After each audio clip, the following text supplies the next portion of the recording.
first met Emmet Chapman in early 1976. He played as the solo opening act for a jazz fusion group. I was sitting in the front row, and for an hour I just sat there with my mouth hanging open. I couldn't believe the amount of music that Emmet produced with his new instrument, the Chapman Stick.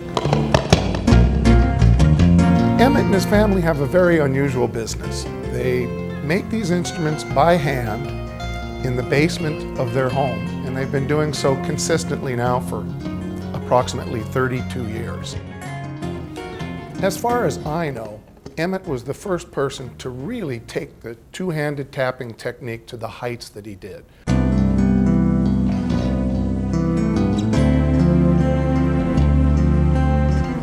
Most of everything I know, I did indeed learn from Emmet. I understand that the Chapman Stick is one of only 3 instruments ever invented on American soil. The stick is currently on display in the Smithsonian Institute in Washington, D.C. because of the historical implications. The stick has been around since 1974. It's amazing to me, but still after all these years, about 95% of the population has never seen or heard this instrument. So I have to explain to people, well, number one, you don't have to pick it, pluck it, strum it, or bow it. All you have to do is just lightly tap your fingers against the strings. There's an extremely sensitive pickup that just amplifies the sound of the strings hitting the frets. Well, here's the good part. You can play with both hands, like a piano. You can play chords, melody lines. Think piano. Left hand is playing the bass register, usually chords. Right hand can play chords and melodies. That's exactly what I'm doing on the Chapman Stick, but with one more big benefit, and that is the expressive qualities of strings. I can add vibratos, bend the notes. If I'm playing blues or jazz, I can slide them wildly. There's so many more things available to a stick player than, say, to even a pianist.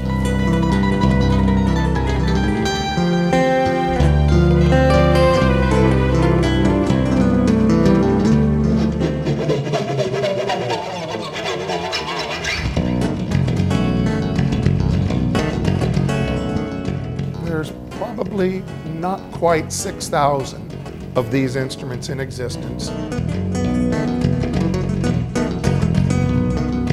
I'm one of about 5 or 6 dozen people worldwide that perform on this instrument professionally.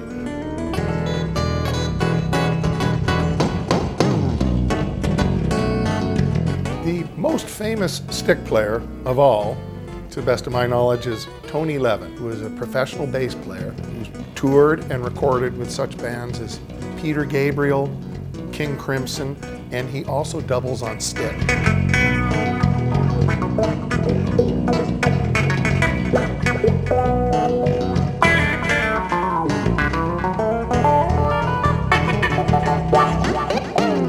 Another famous stickist, if you will, would be Alphonso Johnson, one of the top bass players in the jazz scene for many, many years.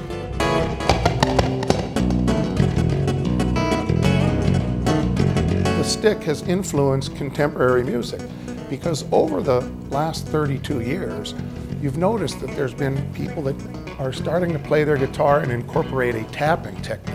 The most well-known would be Eddie Van Halen, who said in a Guitar Player magazine interview that he got the idea for two-handed tapping after seeing someone play the Chapman Stick.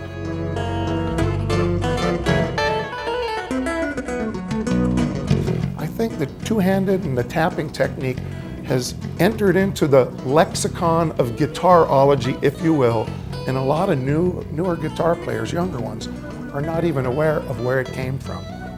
This has got to be where it came from.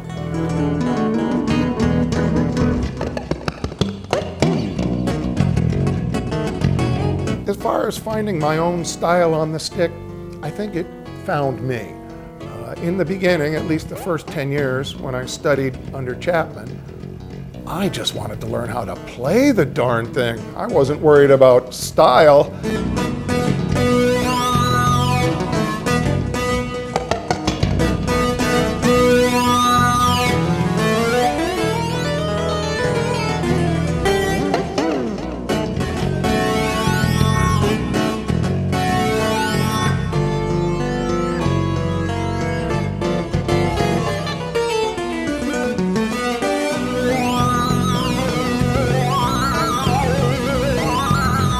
course, I like different types of artists. I'd like Chick Corea, Keith Emerson. I'd like Gatto Barbieri. I'd like Carlos Santana, rock artist. And so all of these different influences came into my music somewhere.